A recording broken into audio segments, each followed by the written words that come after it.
Brigada.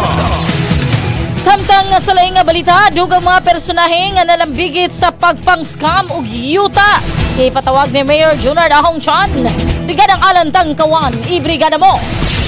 Brigada. Live report.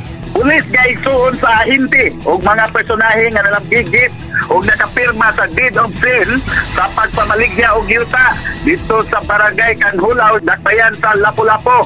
Ang ipatawag ni Lapu-Lapu City Mayor Junard Ahong Chan uman pakyat nga mitunga karong adlaw sila si Glinda Primacio Pacaldo na namaligya og yuta og Mark Rubia nga maoy ahinti sa yuta. Si Pacaldo og Rubia gireklamo sa mga nakapalit sa gibaligya nga yuta diyang ilang naitawaan nga daghan na sila ang nakapalit nga ilang gihulagway nga nag-double ceiling kini.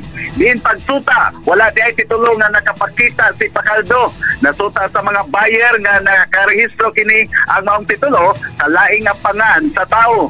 Kagapon, misaad si Pacaldo sa tubangan ni Mayor Ahong Chan nga gisaksihan sa mga city attorney, mga media o dulaan sa 40 ka reklamante nga karong adlaw subli unta silang magtagbo aron iuli ang kwarta ngadto sa mga reklamante nga nakapalit sa maong nga yuta. Apan karong adlaw wala mo pa team out si Pacaldo o Rubia.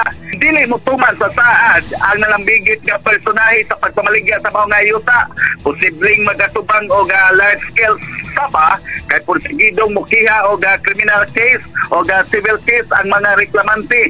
Ang large scale sapa walay piyansa nga gitugot base sa balaod. Nagpakiluoy karon ang mga reklamante nga mohimo og aksyon ang kagamanan sa siyudad sa Lapu-Lapu aron mapaybaw og magmatnon ang publiko nga dili makahinayag og pagpamalit og yuta sama sa gingong modo sa pagpangilad nila ni Pacaldo og Rubia.